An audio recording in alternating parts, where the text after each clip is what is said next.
Kabanata 1486. Ang araw ay sumisikat sa bintana at bumagsak sa malaking sala, sofa, nagyakapan ng isang lalaki at isang babae at nakatulog ng mahimbing. Biglang nagmula sa mobile phone ang isang mabilis at malupit na ringtone. Nagmulat muna ng mata si Gwen, phone niya ang nagring, gustong abutin ni Gwen para hanapin ang telepono, ngunit may nakagapos sa braso niya, kaya hindi siya makagalaw. Agad niyang iminulat ang kanyang mga mata, at matapos makita ang pumipigil sa kanya, agad niyang itinaas ang kanyang mga paa at sinipa si Ben Schaffer mula sa sofa. Bulalas ni Ben Schaffer, saka binuksan ang kanyang mga mata. Ikaw matandang hooligan, tumalon si Gwen sa sofa at pinagalitan si Ben Schaffer, isipin mo ang nangyari kagabi. Blonde kasi Ben Schaffer at nakalimutan ng sakit, kagabi, niyaya niya si Hayden Gwen na mag-dinner. Umorder siya ng isang bote ng alak at uminom ng mag-isa. Si Hayden ay kumain ng mga pagkain ng mga bata, si Gwen ay kumain ng fruit salad. Nakakatamad uminom ng mag-isa si Ben, pero ayaw niyang tapusin ng ganoon kabilis ang hapunan, sunod-sunod na lang ang inumin niya. Sa huli, lasing na siya, hindi na niya maalala ang nangyari pagkatapos niyang lasing. Gwen, hindi ba, naparami ang inom ko kagabi, imposible sa'yo. Naamoy ni Ben Schaffer ang amoy na hindi sa kanya, kaya itinaas niya ang kanyang braso at inamoy iyon. Ang kabanatang ito ay ibinigay ng Infobug.com, bisitahin ng Infobug. Para sa araw-araw na update, parang hininga ni Gwen. Ikaw na matandang hooligan, masyado kang nakainom kagabi at hawak-hawak mo pa ako at ayaw bumitaw. Muntik nang tumawag ng pulis si Hayden kung hindi ko lang siya pinigilan. Dapat nasa detention center ka ngayon, nagulat si Ben Schaffer, ganyan baka walang puso si Hayden? Hindi ba ang punto na pinaglalaroan mo ako ng hooligan? Sa sobrang galit ni Gwen ay hindi niya pinansin ang tawag sa telepono. Okay, sorry, masyado akong nainom kagabi, paano ako nakabalik? Pinunasan ni Ben ang masakit na mga templo, Gwen, nag-hire ako ng 2 malalaking lalaki para kaladkarin ka pabalik. Ben Schaffer, walang masabi, nang makitang wala talagang maalala si Ben, hindi na siya inistorbo ni Gwen. Kinuha ni Gwen ang kanyang telepono, nakita ang hindi nasagot na tawag mula sa kanyang ahente, at agad na tumawag. Pagkatapos tumawag ay agad siyang nagtungo sa banyo para maghilamos ng mukha at handa ng lumabas. Lalabas ka ba? Aalisin na kita, sumunod si Ben sa banyo na may amoy alak. Gwen, hindi na kailangan, ako na mismo ang pupunta sa kumpanya. Gusto ko lang makita ang kumpanya mo, pagkatapos kitang ihatid, pupunta na ako sa airport. Uuwi ako dala ang tiket ko ngayon, humingi muli ng tawad si Ben sa kanya, Gwen, I'm sorry. Sa susunod na makilala kita, hindi na ako iinom, nakinig si Gwen sa kanyang sinsero na tono at nginisyan, mas mabuting pagpalain mo ako na hindi sumikat, kung hindi, tiyak na wala tayong pagkakataong magkita sa susunod. Ben, bakit alis ka ba sa mundo kapag sikat ka? Gwen, sikat ako, at gustong gumastos ng mga ordinaryong tao kapag nakita nila ako. Ben, kung gayon, hindi ko kailangang gumastos ng pera. Gwen, hindi makaimik. Sa Eri Adele, itinulak ng katulong ang pinto ng opisina ni Wanda, MS, Tate, may kapana-panabik na balita. Gusto mo bang marinig? Sinama ng tingin ni Wanda ang katulong, agad na lumapit sa kanyang tainga ang katulong at bumulong, isang babaeng tagapaglinis sa aming kumpanya ang nagsabi sa mga tao saan man na siya ang biolohikal na ina ni Elliot. Kabanata 1487. Ang biolohikal na ina ni Elliot, saglit na natigilan si Wanda. Si Elliot ay hindi miyembro ng pamilyang Foster, at nagsimula na ang insidenteng ito. Ang kanyang biolohikal na ama, si Nathan, ay pinatay na. Wala pang naiulat tungkol sa kanyang kapanganakan na ina sa online. Dalhin mo yung babaeng yan, titingnan ko, sabi ni Wanda sa katulong. Ngumiti ang katulong at sinabing, alam kong talagang interesado ka. Tatawagan ko ang pinuno ng logistic at hilingin sa kanya na dalhin siya. Pagkatapos ng 2 segundong katahimikan, umamin si Wanda, tumahimik ka tungkol sa bagay na ito. Sige, huwag kang mag-alala, sabi ng katulong at lumabas para tumawag sa telepono. Star River Villa, si Elliot ay may malamig na lagnat ngayon. Inakala ni Avery na nahawa si Elliot, ngunit naisip niya na ito ay sanhi ng kanyang pag-inom kagabi. Paano nagdudulot ng sipon ang pag-inom? Mas maganda si Avery ngayon, ngunit nang makita ang masamang hitsura ni Elliot, sinisi niya ang sarili, nahawa kita. Elliot, okay lang, hindi kita sinisisi, walang kwenta kung sisihin mo ako. Hindi kita inaayawan, sa inyo ako matutulog ngayong gabi. Pinuntahan siya ni Avery para kumuha ng gamot sa sipon, huwag mong hawakan si Robert ngayon. Mas magiging mahirap ang bata kung siya ay may sipon. Well, pinipilit kong huwag lumabas ng kwarto. Natakot si Elliot na kapag nakita niya si Robert ay hindi niya maiwasang mapalapit sa kanya. Napansin mo ba na lalong nagiging cute si Robert sa hitsura niya? Inabutan ni Avery si Elliot ng isang tasa ng maligamgam na tubig at inabot muli sa kanya ang mga table tasks. Napaka-cute ni Robert. Para gumaling ka kagad at magdala ng mas maraming bata. Sa ganitong paraan makakapagtrabaho na rin ako, kumunot ang noo ni Elliot. Hindi mo ba ako sasamahan sa work from home? Hinayaan mo akong umuwi mag-isa, gusto mong panatilihin ang iyong mga binti. Hindi ko sila kailangan, itinulak ni Avery ang kanyang kamay na may hawak na mga table tasks, uminom ka muna ng mga pills. Inilagay ni Elliot ang mga table tasks sa kanyang bibig, humigop ng tubig at nilunok ang mga ito. Kinuha sa kanya ni Avery ang baso ng tubig na walang laman at inilagay sa mesa. Avery, sa loob ng 100 araw, kailangan mong hintayin na ganap na gumaling ang iyong mga binti bago ka makapagtrabaho. Binilang ko ang oras at hinintay na gumaling ang mga paa mo, at magtatapos na ang taon. Elliot, alam ko, makakapagpahinga ako sa bahay, pero bakit hindi mo ako sinamahan? Wala ka bang mga anak na sasamahan ka? Kung nasa bahay lang ako, hindi ako makakapagtrabaho ng maayos. Matiyagang ipinaliwanag ni Avery sa kanya, kinuha ko ang puhunan mo, at hindi ko hahayaang mawalan ka ng pera. Marahan na tumawa si Elliot, sa tingin mo, Avery, oo naman.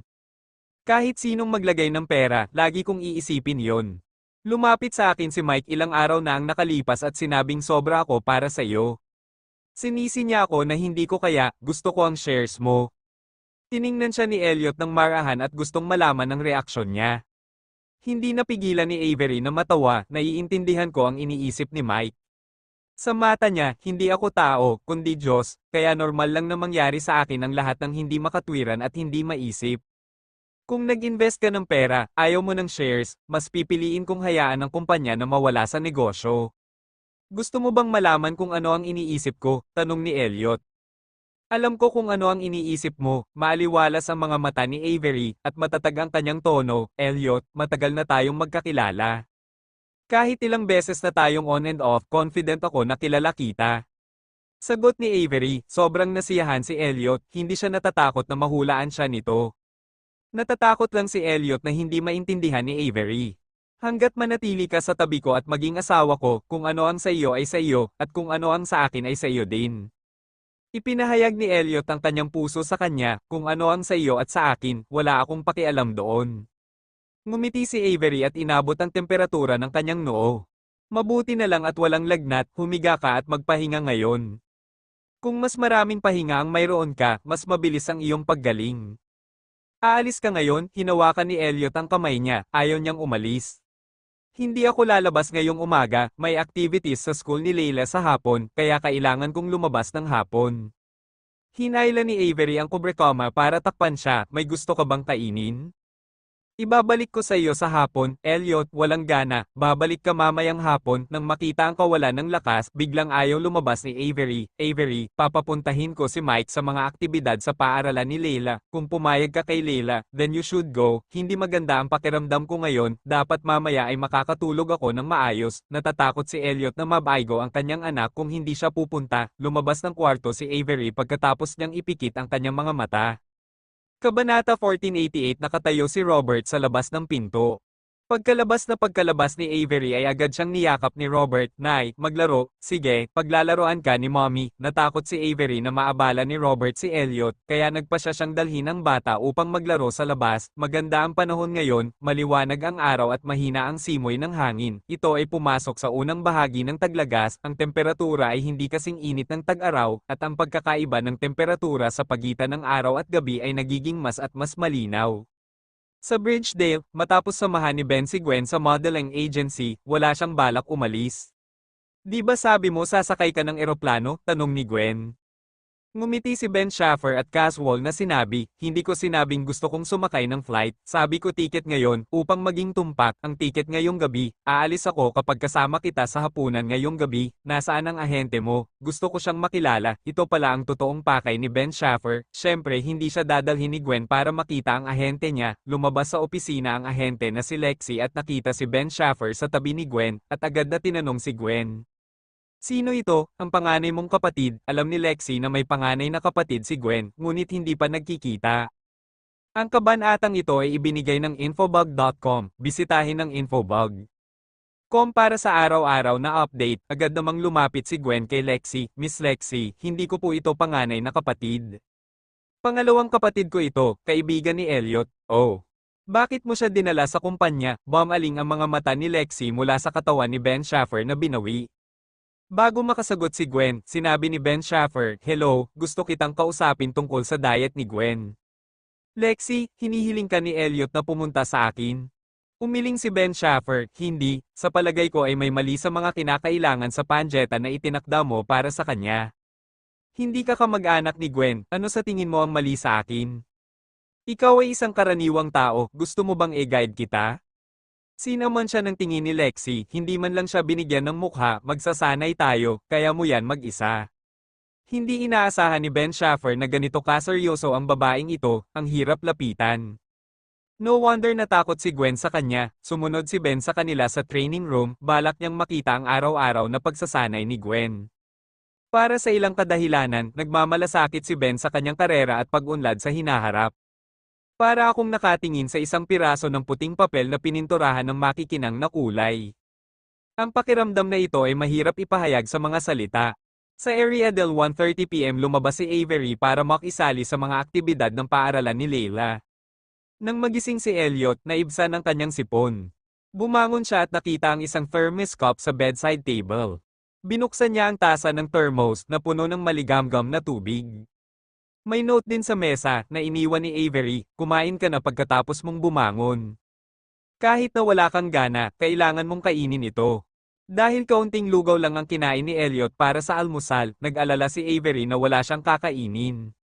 Pagkatapos uminom ng maligamgam na tubig, bumangon si Elliot sa kama at nagtanghal-iyan na nakasaklay. Pagkatapos ng tanghal-iyan, tumingin si Elliot kay Robert na umiidlip. Napaka-cute ni Robert kahit tulog. Saglit na nakatayo sa tabi ng kama at pinagmamasdan ang kanyang anak, biglang nagdilim ang mga mata ni Elliot. Lumabas siya ng kwarto ng bata at bumalik sa kwarto. Kinuha niya ang telepono sa kama at dinyal si Wesley. Kabanata 1489. Nakita ni Wesley ang tawag niya at agad niyang sinagot ang tawag. Sa tingin mo ba nararapat na pag-usapan kayo ni Shay ngayon? Elliot voice came in a low voice, hindi pa nakaka-recover si Shay, sabik ka na ba? Natahimik si Wesley sa kanyang pagtatanong, sa katunayan, ang bagay na ito ay hindi ang hiniling ni Wesley na pag-usapan. Si Shay ang umaasa na maayos ang usaping ito, imposibleng buhusan siya ng malamig na tubig ni Wesley. At ang pagsunod sa kanya, ito ay magiging sanhi ng pagkakamali ng mga tao na siya ang nangunguna sa bagay sa likod ng mga eksena. Well, hintayin mo munang gumaling si Shay, makikipag-chat ako sa kanya. Sabi ni Wesley, hindi na ibinaba ni Elliot ang tawag dahil may pagdududa pa rin siya. Tanong ni Elliot, masasabi mo ba ang nararamdaman mo para kay Avery at Shay? Hinabol mo si Avery kanina, paano mo nagustuhan si Shay? Kung gusto mo si Avery, hindi ka pwedeng magkagusto sa ibang babae. Bukas at aboveboard ang sagot ni Wesley, hindi lang maganda si Avery, easygoing, pero very capable din. Maraming lalaki ang nagkakagusto sa kanya, then you decide to be with Shay now, do you think she is easy to control? O ikaw ba ito, anong gusto mo? Walang humpay na tanong ni Elliot. Elliot, hindi mo sariling kapatid si Shay, sa tingin mo ba kapag kasama ko siya, bukod sa pagdududa sa iyo, ano pa ang mapapala ko sa iyo? Natawa si Wesley sa kanyang sarili at nagpatuloy, sa taong ito, mas marami akong natalo kaysa sa natamo ko. Naramdaman ni Elliot na hindi pa siya tapos sa pagsasalita kaya hindi agad siya nagsalita. Kung kapatid mo si Shay, mahihiya akong kasama siya. Ngayon, siya at ako ay parehong ordinaryong tao, we are willing to be together and spend the future together, yun lang. Halos naunawaan ni Elliot ang ibig sabihin ni Wesley. Si Wesley ay hindi isang ambisyosong tao, mula sa katotohanan na siya ay umalis sa Bridgedale at bumalik sa Ariadel, hindi siya umasa sa kanyang ama, ang dean, ngunit naging isang ordinaryong doktor lamang. Makikita na ang kanyang hinahabol ay hindi isang kahangahangang buhay. Bagaman hindi ko sariling kapatid si Shay, sa puso ko, mas malapit siya sa sarili kong kapatid. Kung maglalakas loob kang hayaan siyang magkamali sa hinaharap, hinding-hindi kita papakawalan. Matigas na wika ni Elliot kay Wesley, Wesley, nagkamali ako sa sarili ko, at hindi ko siya guguluhin. Huwag mong sabihing marangal, kung hindi mo hiniling kay Shay na mag-donate ng dugo kay Robert, hindi malalaman ni Shay ang tungkol kay Robert. Nalungkot si Avery, kaya pinili niyang isakripisyo si Shay. Ibinalita muli ni Elliot ang lumang kwento, nakaramdam si Wesley ng kolek sa kanyang puso, hindi ako isang immortal, paano ko inaasahan ang gayong malubhang kahihinatnan para sa donasyon ng dugo ni Shay. Besides, pinagsisisihan ko na. Hindi ko na talaga dapat sinabi sa kanya ang tungkol kay Robert. Oras na para sabihin sa kanya na ang kanyang dugo ay makapagliligtas kay Robert. Sa ganitong paraan, hindi siya makakaranas ng anumang sakit, at siya at ako ay hindi kailangang magtago sa labas ng ganoon katagal. Kabanata 4090. Kung hindi sinabi ni Wesley kay Shay, baka namatay na si Robert sa oras na iyon. Bakit hindi ito maintindihan ni Elliot? Yun nga lang, laging gustong humanap ng saksakan ng depressed mood. Elliot, huwag mo nang banggitin ito, maaari mo akong akusahan, ngunit huwag mo nang banggitin muli. Tumaas ang tono ni Wesley, aalagaan kong mabuti si Shay in the future, pumayag ka man o hindi, we will both spend this life together. Ang pag-uusap na ito ay ganap na lampas sa imahinasyon ni Elliot. Matapos ang isang taong pag-ulan, hindi lang si Shay ang nagbago, kundi si Wesley ay nagbago rin. Hindi na si Wesley ang maamo at introvert na maginoo dati. Mas matigas siya at mas mature kaysa dati, hindi na nagdududa si Elliot kung kakayanin niya ang mabigat na responsibilidad sa pag-aalaga kay Shay. Mababang paaralan, ngayong hapon, nagdaos ang paaralan ng pagdiriwang ng ika-11 sa auditorium. Si Avery, bilang kinatawan ng mga magulang ng mga mag-aaral, ay umupo sa harap na hanay ng mga manunood. Sinabi ng punong guro ni Leila kay Avery, pagkatapos ng pagtatanghal ni Leila, iimbitahan ka ng host na umakyat sa entablado at casual na makipag-chat sa iyo. Avery, hindi sinabi sa akin ni Leila na kailangan kong pumunta sa entablado. Hindi ka nagsasalita sa entablado ng mag-isa, hindi ko sinabi sa iyo ng maaga. Nakangiting paliwanag ng guro, tatanungin ka ng host kung paano mo karaniwang tinuturuan ang iyong mga anak at ibinabahagi ang iyong mga pananaw sa ating paaralan. Maaari mong gawin ang anumang gusto mo, mag-usap ka lang. Tumango si Avery, okay, siya ay hindi estranghero sa mga opisyal na clichés. Makalipas ang kalahating oras, natapos ang dance performance ni Leila, at nagpalakpakan ng mga manunood. Sa matinding palakpakan, inimbitahan ng host si Avery sa entablado. Nagmamalaki ang mod ni Avery, kanina lang sumasayaw si Leila sa entablado, at ni-record ni Avery ang kabuuan gamit ang kanyang telepono. Knowang na magaling sumayaw si Leila, dapat nagdala siya ng DSLR. Pumunta si Avery sa stage at kinuha ang microphone sa host. Leila's mama, thank you for taking time out of your busy schedule to participate in our school activities. I wonder kung dumating sa eksena ang papa ni Leila. Nakangiting tanong ng host, nang tinanong ang tanong, nagtawanan ng mga manunood. Ang balita na nakalabas na si Elliot sa ospital gamit ang wheelchair ang naging headline ng balita ngayon. Kahit na ang mga mag-aaral sa elementarya sa Madla ay alam ito, ngunit hindi ba alam ng host? Ngumiti si Avery para itago ang gulat sa kanyang mukha, may sakit ang papa ni Leila, kaya hindi ako sumama. Sayang, I wanted to check on the spot kung nagambala mo ba ang paa ng papa ni Leila. Nang sabihin ito ng lalaki, ngumiti siya, hindi naman siguro, dahil magaling si Leila, dapat may maayos at masayang pamilya. Sagot ni Avery, maganda ang relasyon ko sa ama ni Leila, ngunit kahit na hindi ito magkatugma, ang isang pamilya ay maaari ding lumaki ng isang napakabuting anak. Well, kadalasan ba ay mataas ang inaasahan mo kay Leila? Ang hiling ko sa kanya is to do the best in everything as much as possible. Kapareho ito ng motto ng paaralan, mahusay na pagsasalita ni Avery.